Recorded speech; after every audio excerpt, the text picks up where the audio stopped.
Livro de Gênesis, capítulo 22, versículo de número 4 e de número 5. Quem achou, diga glória a Deus. Glória a Deus. Quem não achou, diga estou procurando. Ao terceiro dia, levantou Abraão os seus olhos e viu de longe. E disse a Abraão, seu moço: ficai-vos aqui com o jumento, e eu e o moço iremos até ali, e havendo adorado, tornaremos a vós. Bem, tomamos os nossos assentos, dando glórias ao Rei da Glória. Meus irmãos, noite hoje bastante edificante para a nossa fé, um dos cultos mais importantes da vida de um cristão, é o culto de Santa Ceia. Embora muitos levam ou têm este culto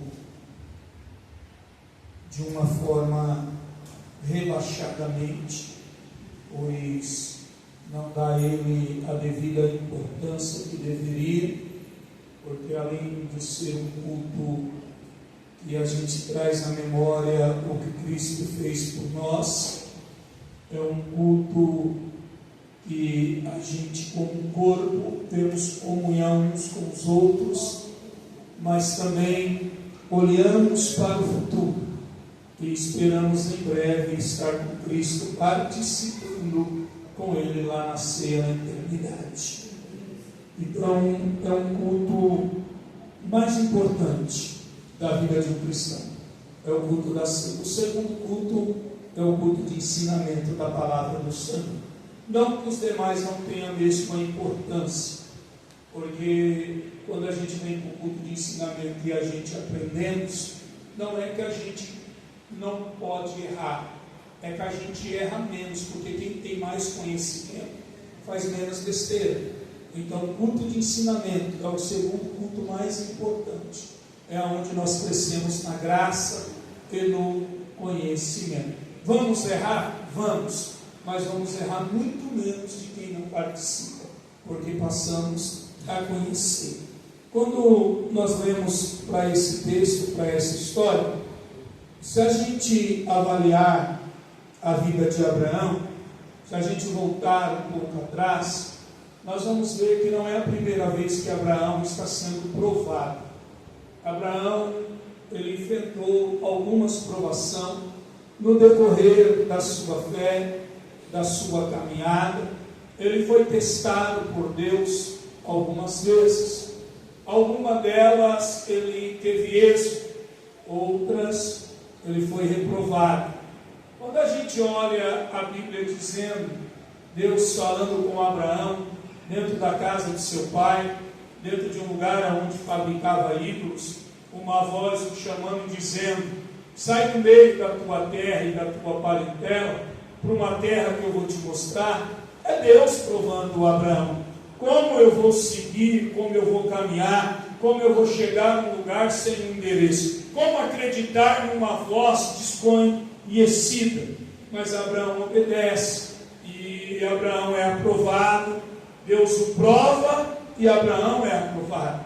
Mas nós vamos ver que Abraão ele foi reprovado, quando ele duvidou da promessa e deu ouvido à sua mulher Sara, e se deitou com a tua criada, né? E até mesmo gerou ali um filho, Ismael, porque ele duvidou da promessa. Quando a sua mulher olha para a sua condição física e diz: olha, eu já estou velho, você também, e eu quero um filho, e dá a ela a sua serva, Agar, Abraão não confiou na promessa de Deus, e Abraão foi reprovado.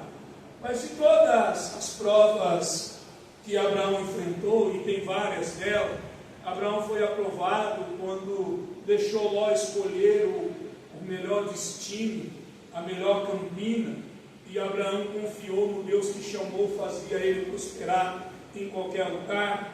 Abraão também foi reprovado quando desceu ao Egito com medo da fome, porque também não confiou em Deus. Mas de todas as provações de Abraão, de tudo que Abraão enfrentou, a provação mais difícil da vida dele, a provação que talvez foi a cereja de todas elas, aquela que mexeu realmente com a sua estrutura, foi a do capítulo de número 22, a qual nós estamos.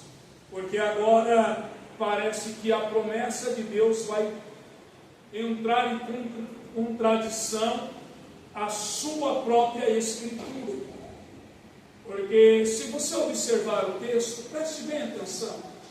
Deus vai pedir para Abraão oferecer o seu filho no sacrifício.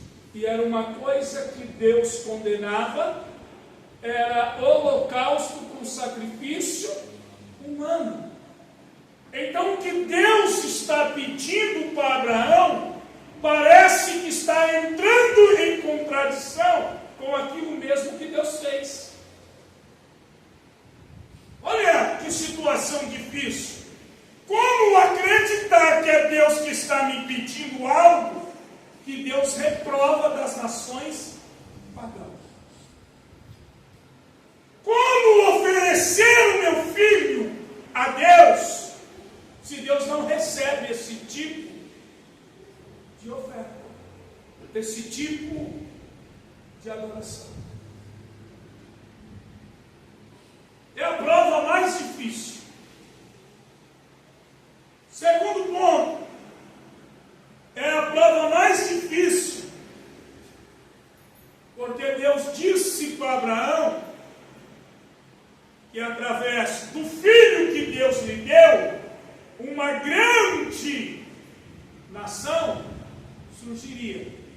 Mas se o menino morre, a promessa morre junto com o menino. Como adquirir uma grande nação, se aquele a qual Deus escolheu e através dele será uma grande nação, o Senhor está me pedindo como sacrifício? Só que preste atenção no texto. Antes de Deus falar o que queria de Abraão, Abraão disse para Deus assim: eis-me aqui. Abraão não esperou Deus falar o que queria, Abraão não esperou Deus falar o que era para ele fazer. Quando Deus disse Abraão, ele disse: eis-me. Abraão, ele tem prontidão para aquilo que Deus está lhe chamando. Abraão não questiona: por que me chamou? O que é que o Senhor quer? O que é para me entregar? Não. Ele não quer saber o que Deus vai lhe pedir. Ele está dizendo: eis-me aqui. Independente do que o Senhor quer, eu já estou de prontidão. É diferente de nós. Não é verdade? Talvez você já teve a experiência de Samuel. Qual a experiência de Samuel? Deus te chamar na madrugada. E você ouvir a voz de Deus dizendo: levanta-te e vai orar. E você perguntar: para quem? Para que eu vou orar? Abraão não pergunta para quem, nem por quê. Ele diz: eis. Você ainda está de prontidão para Deus? Você ainda tem coragem de dizer: eis-me aqui, independente do que Ele vai te pedir, independente do que você vai ter que realizar? Porque Abraão diz: eis. E Deus olha para Abraão e diz: teu único filho, a quem tu amas, pega ele e ofereça para mim em um altar, num lugar que eu vou te mostrar. Abraão vai caminhar 3 dias e 3 noites. Do local da onde ele está para o local do sacrifício é 80 quilômetros. Quem já foi na minha casa aqui, é 35 quilômetros daqui na minha casa para ir e 35 para voltar. É como se Abraão fosse andando até em São Mateus, onde eu moro, e ele voltasse andando para chegar no destino da onde ele vai oferecer o menino. Abraão acorda o menino, Abraão pega 2 servos, manda pegar um jumento. Abraão sai para cortar a lenha, pega o cutelo, leva consigo o fogo, coloca a lenha sobre o menino e sobe com o cutelo e o fogo na mão. Está caminhando. Está os moços com ele, os seus servos, está Isaac com ele. E Abraão está seguindo ao local que Deus lhe mandou, para levantar o altar e sacrificar o seu único filho naquele altar. Quando ele avista o local que Deus lhe mandou e ele está subindo para o local, Abraão olha para os servos que está com ele. E Abraão diz: vocês esperam aqui. Eu e o menino subiremos, adoraremos ao Senhor e voltaremos. A primeira coisa que eu quero deixar para você aqui nesta noite: transforme a sua provação em adoração a Deus. Porque Deus só responde no altar aquilo que o altar oferece para Deus.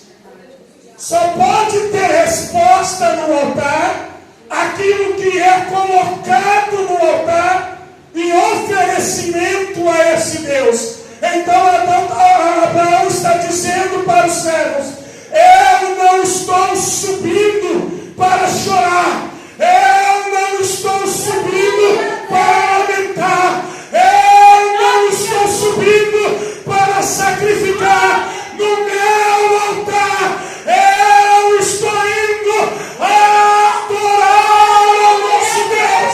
E quem sabe para desce para agradecer. Aleluia! Transforme a tua aprovação em adoração ao seu Deus. Não faça da tua aprovação um muro de lamentações. Transforme ela em adoração.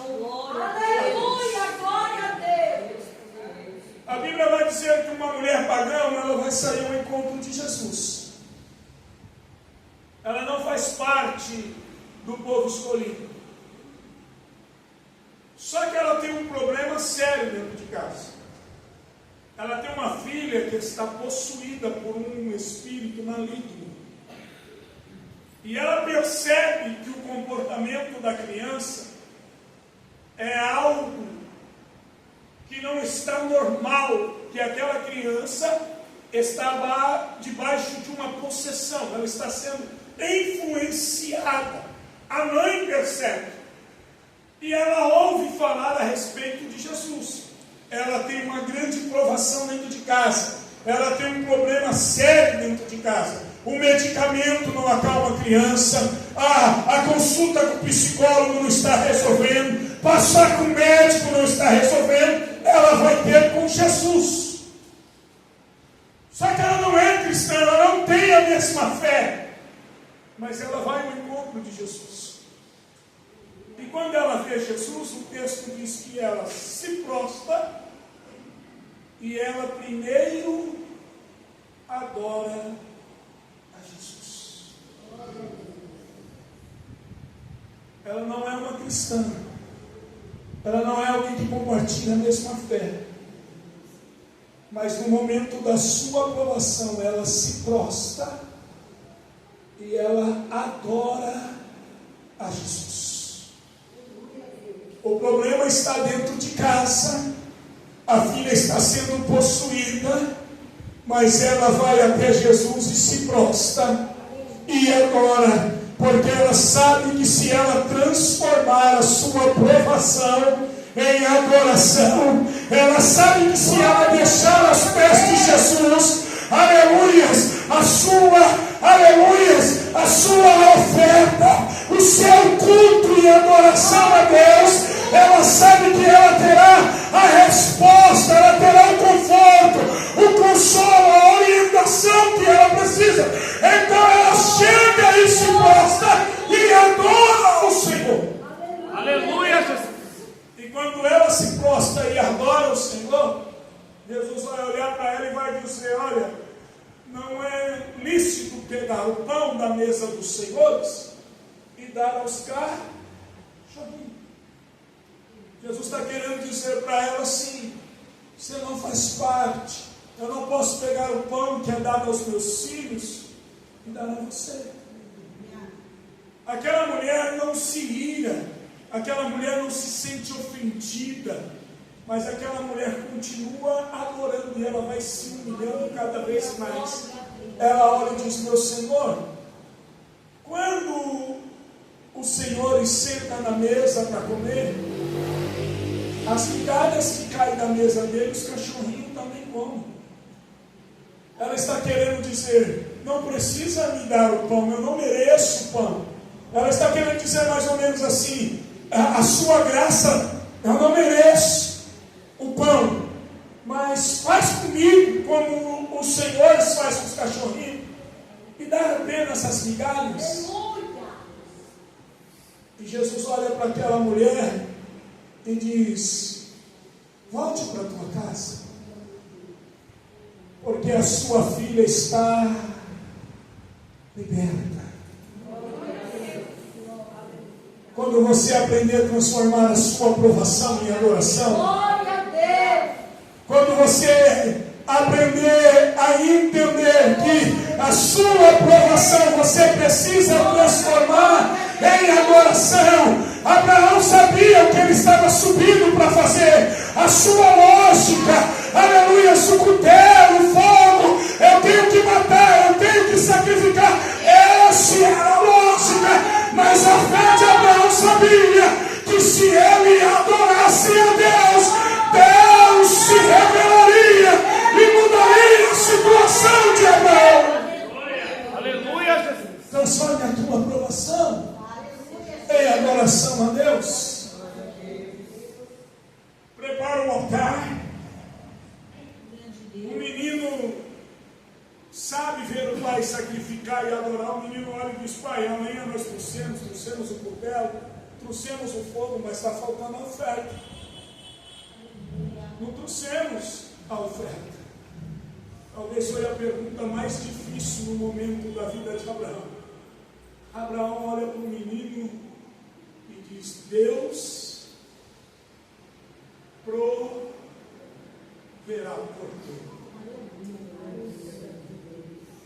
Abraão continua subindo, amarra o menino, prepara o altar, e quando pega o cutelo para matar, a voz de Deus diga: Abraão, não faça isso. Porque Deus viu teu coração.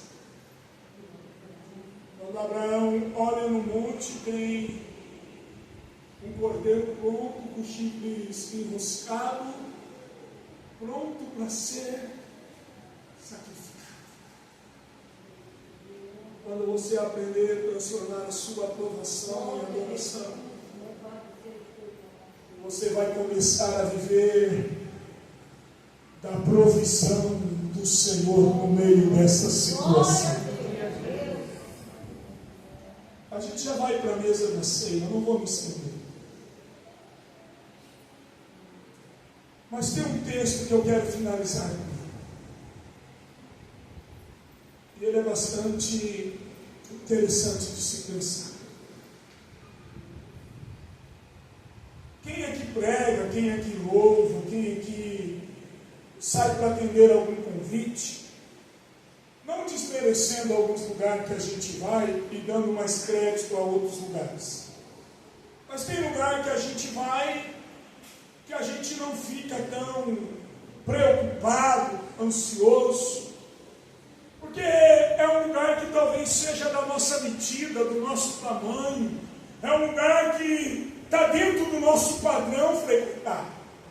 Mas quando a gente é convidado para ir num local que foge da nossa formação, que foge da nossa posição, e que a gente está em um ambiente que está acima aos nossos olhos, das nossas condições, todas elas, de conhecimento, de experiência, de sabedoria, de intimidade com Deus, a gente treme. A gente treme. Você pode ter 50 anos de crente, a gente treme.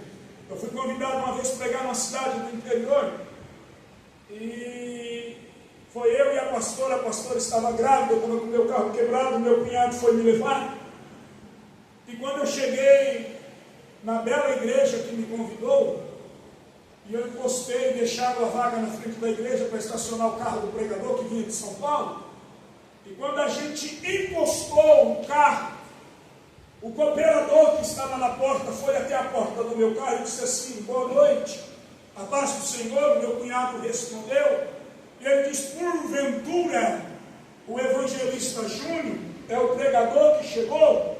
E eu dentro do carro com a minha esposa, sem abrir a porta, eu disse sim. E ele, com o microfone colocado na sua orelha da porta, ele disse para o pastor em cima do altar: o pregador chegou. Uma bela de uma catedral, com galeria, um belo de um púlpito, uma mega igreja. Quando eu vi aquilo, que não precisou marcar o meu nome num papelzinho, que eu fui anunciado pelo porteiro, que se comunicava diretamente com o pastor da igreja, eu entrei pedindo misericórdia, e disse: Senhor, o que o Senhor me trouxe aqui? Um menino no meio de um grande monte de gigantes. Para ajudar, eu tinha esquecido a minha Bíblia num culto no lar aqui no Orquídeas. E eu fui pregar com a Bíblia da pastora. Eu sei que tudo é Bíblia, irmão, mas a sua Bíblia é a sua Bíblia, irmão. Não adianta. A sua bolsa é a tua bolsa, irmã. A irmã do lado pode ser mais bonita do que a sua, mas não tem o que a sua tem. A sua tem até tampa de caneta. E caneta sem tinta. Mas tem. Se precisar, sabe que vai estar. Tem algumas que tem até grampo de pôr no cabelo. Porque se faltar cotonete, coçar a orelha,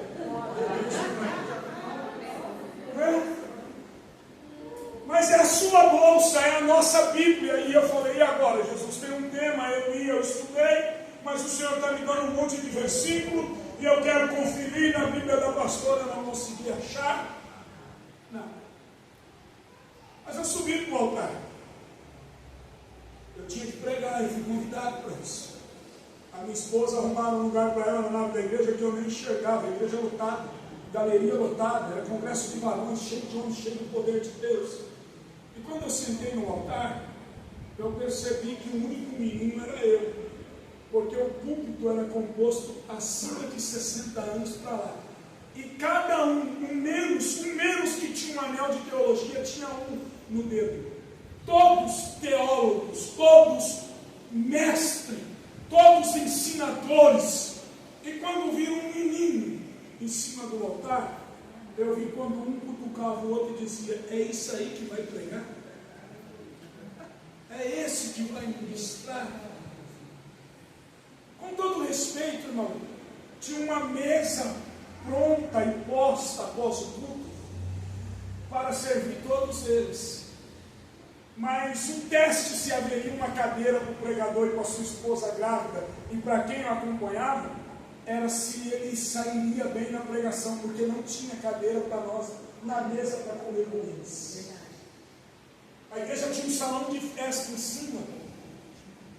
E quando eu terminei de pregar, e pela bondade e misericórdia de Deus operou o que queria operar, e eu ia descendo, alguém me parou e disse: olha, espera aqui, porque vamos colocar uma cadeira para você e para sua esposa, para vocês lanchar conosco. Porque nos mediram pela aparência, pela condição financeira, porque encostar um carro, um 147, numa porta de uma pique igreja, olhar e disseram: da onde vem esse jeca? Da onde vem esse caipira com 147? aleluias, e nós trememos. Mas o que eles esqueceram, irmão, aleluias, que a gente pode não ter carro, não pode ter nome, mas se tem adoração, tem presença, e se tem a presença, ela sobressai. Aleluia, Jesus. Fico pensando eu no desafio de Davi, se eu tremi num desafio desse. Eu fico imaginando uma carruagem parando na casa de Jessé e alguém dizendo: chama aí Davi. Mas chama para quê? Hoje ele vai tocar. Mas vai tocar para quem? Para o rei. Hã? O rei. Tá, beleza. Eu ensaiei, minha arma daqui, o instrumento está afiado, mas tem mais um problema. Qual é o problema? Você vai tocar para o rei. Mas por quê? O rei está triste? Não. O rei está endemoniado. Além de sair daqui da minha fazendinha, entrar dentro do palácio e trocar para alguém, a pessoa que está endemoniada ainda tem que se sentir aliviada pela canção que eu vou. Aleluia. Deus maravilhoso. Que prova mais difícil do que essa? Aleluia. Tem gente que se caiu um endemoniado na igreja, você pode dar uma orquestra inteirinha que o demônio não sai. Mas Davi vai com a sua harpa. Aleluia, Deus. O rei acha que está chamando apenas um músico. O rei quer apenas um conforto humano. O rei quer apenas uma distração. Mas Davi não toca. Porque quem toca é quem não conhece a Deus. Porque quem conhece a Deus não toca, adora. E quem adora, Deus se revela. Deus se manifesta. Aleluia. Davi não tem apenas técnica. Aleluia. Davi, ele faz do seu dedilhar da harpa um momento de adoração e faz um culto. Glória a Deus. E o texto diz que quando Davi toca, o espírito maligno não pode se apossar de Saul. O texto diz que enquanto Davi adora, aleluia, essa adoração toma conta do portão, é do palácio, dos muros, é da guarda. Não entra demônio, não entra espírito maligno, porque tem um adorador adorando a Deus com a sua harpa. Aleluia, Jesus. Um menino levado a um palácio para tocar para um rei. E quando ele toca, o rei se sente bem. O rei se sente confortável.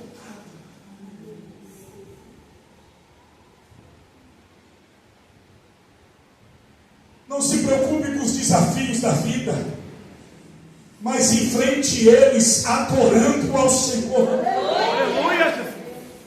Porque ainda que você se sinta incapaz, ou acha que você não tem estrutura alguma, quando você começar a ler Paulo escrevendo lá em Romanos a respeito de Abraão, você vai entender que tem um versículo dizendo assim: e Abraão foi fortalecido na fé, dando glórias ao Senhor, quando ele achou que estava fraco na sua adoração. Deus o fortaleceu. Aleluia, Jesus. Transforme a tua provação em adoração ao seu Deus. Deus poderoso. Pastor, está difícil. Eu tenho dentro de casa um filho endemoniado. Vai continuar endemoniado. Pastor, eu sinto a opressão dentro de casa. Vai continuar. porque você não tem coragem de se mover e se prostrar perante o Senhor.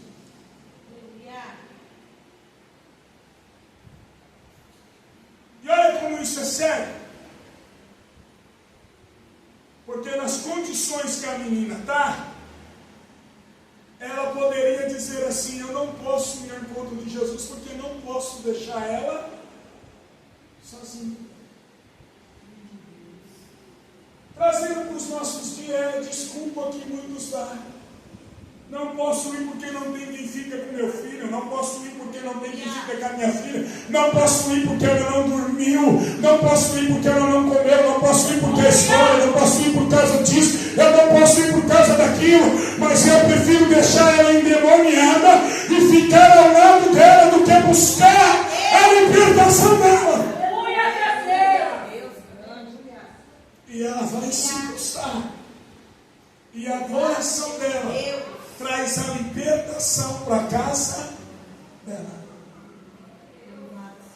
Abacuque, os dias vai ser difícil. O povo me desobedeceu. Vou trazer a correção. Senhor, aviva a tua obra no meio dos anos, tenha misericórdia. E Abraão vai questionar com Deus no capítulo 1, no 2, mas no 3 ele vai entender que não adianta questionar, que o segredo é a... E ele diz: o Senhor vai permitir que as árvores não produzam mais nada, não haverá nada. No campo não vai produzir nada.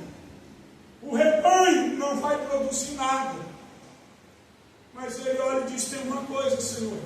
Ainda que a figueira, ainda que a videira, ainda que os campos, ainda que o curral, nada produza. No meio de uma seca, no meio de um deserto, no meio de um vale, eu tomei uma decisão. Todavia, eu adorarei ao Deus da minha salvação. Abacuque está dizendo: a crise vai chegar, a provação vai vir, mas eu continuarei louvando, adorando, exaltando o Deus da minha salvação. Transforme a tua provação em adoração ao nosso Deus. Eu e o rapaz subiremos e nós desceremos. Deus se revela no monte e provê o que Abraão necessita. Abraão desce com Isaac, porque aprendeu a adorar a Deus no momento da sua provação. Nós poderíamos falar de Jó, nós poderíamos falar de vários outros homens, de Paulo e Silas dentro da prisão. Nós poderíamos usar vários exemplos aqui, para que você entendesse que a aprovação que Deus traz para as nossas vidas nunca foi para nos matar. Ela é para nos fortalecer. É para a gente sair com a nossa fé mais intacta, mais confiante, mais experiente. E Deus está te ensinando hoje, dizendo: transforme a tua provação em adoração a Deus. Se coloque de pé, por favor. Nós vamos cear.